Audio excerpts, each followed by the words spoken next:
बादली हलके से कांग्रेस के विधायक कुलदीप वत्स पर एक बार फिर से गंभीर आरोप लगे हैं। कांग्रेस विधायक की योग्यता पर पहले भी सवाल खड़े हुए हैं। अब एक बार फिर से उनकी योग्यता पर सवाल खड़े हुए। बादली से ही 2 बार विधायक रह चुके और फिलहाल इनेलो पार्टी के प्रदेश प्रवक्ता नरेश शर्मा के आरोप लगाए हैं। नरेश शर्मा ने सीधे तौर पर कहा कि कांग्रेस के विधायक ने चुनाव आयोग को अपनी योग्यता को लेकर गुमराह किया है। एक ही समय में 2 परीक्षाएं पास करने की योग्यता चुनाव आयोग में अपना नॉमिनेशन करने के दौरान दी गई हैं। और जो चुनाव आयोग है, हरियाणा चुनाव आयोग और डिस्ट्रिक्ट चुनाव आयोग, उसमें ऑन रिकॉर्ड भी है, ऑनलाइन भी है ये, और कई साथियों ने निकलवा भी लिए ऑनलाइन।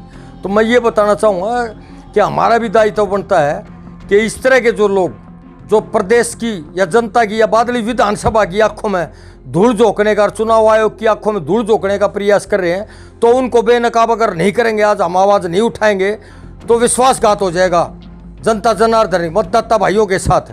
और ये ऑन रिकॉर्ड है, इसके मैंने फोटो भी दे दिए है, और ये लिखित में भी है, शब्दों में भी है, अंकों में भी है, और क्लैरिकल मिस्टेक बिल्कुल नहीं है।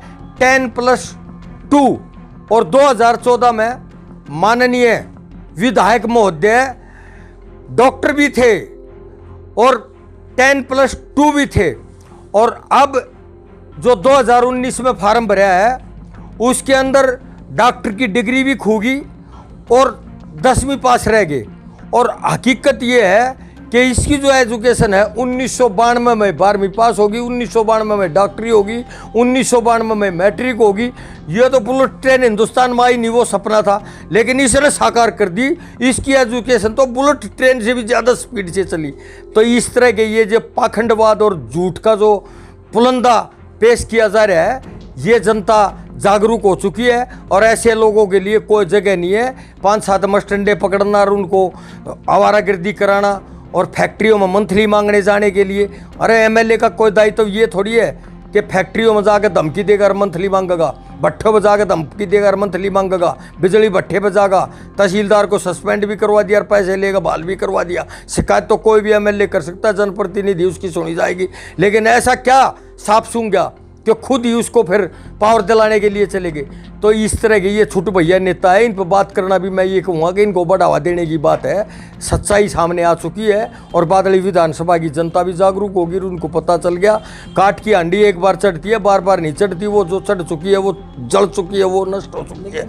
हकीकत का पता चल चुका है। चोर चोरी करता है तो स्वीकार थोड़ी करता है बातों से, कोई न कोई तो बहाने बनाता है, कोई न कोई तो झूठ बोलता है।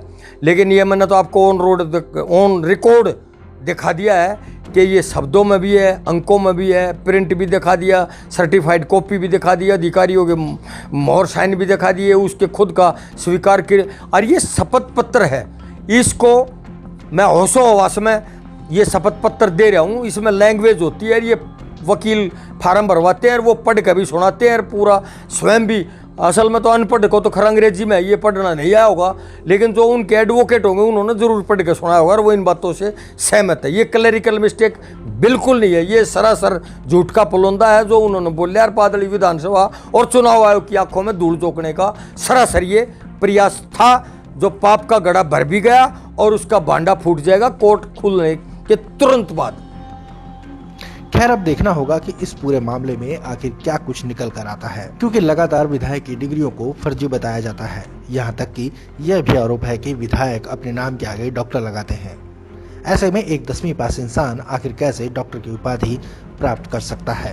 कोई नकली नहीं, मैं नकली नहीं, मेरे माँ बाप नकली नहीं और मेरे साथी नकली नहीं। अगर आज इनकी ऊपर से नीचे तक गवर्नमेंट है, हरियाणा में भी गवर्नमेंट है, सेंटर में भी गवर्नमेंट है। दुनिया को बकवास करने से मेरे कोई इन बातों से कह के मैं रुकने वाला नहीं हूँ। मेरी डिग्री भी चेक करो, मेरे पेपर भी चेक करो। हाँ, एक क्लरिकल मिस्टेक ज़रूर हुई। क्लरिकल मिस्टेक जो अपना नॉमिनेशन किया हमने 2014 का, वो जिस भी एडवोकेट ने था उस टाइम मैंने शायद मैं तुरंत टिकट कटी तो इलेक्शन लड़ा। उस टाइम उसने एक जो 1992 में मेरा मैट्रिक लिखनी थी, उन्होंने 1992 में 10वीं लिखनी थी, वहाँ 12वीं लिख दी। इसके अलावा इसमें कोई फ्रॉड नहीं, कोई जालसाजी नहीं, कोई घोटाला नहीं। ये 2014 में इतना ये उस टाइम उन्होंने अगर ये थी तो रही बात ये इलेक्शन के तुरंत बाद जो हमारे आदरणीय जो आज प्रदेश के बीजेपी के अध्यक्ष हैं उन्होंने एक हमारा पूरा एक बाजीगर घूमता है जो आप देखते हो, उन्होंने खूब सुप्रीम हाई कोर्ट में भी गए और सारे करे, सब ने देख लिया। रही बात ये मेरे को रोक नहीं सकते, विधानसभा में सारे जवाब डट के करूंगा। आदरणीय दीपेंद्र जी का आशीर्वाद है, हरियाणा के कोने कोने में जाके दुष्यंत चौटाला का और इनका पर्दाफाश करूंगा, हर जगह लड़ेंगे। आदरणीय मेरी बहन बैठी है विधानसभा में, इन्हें बताएंगे कि क्या होता है विपक्ष। और मैं बोकली जी आपकी बात से सहमत हूँ।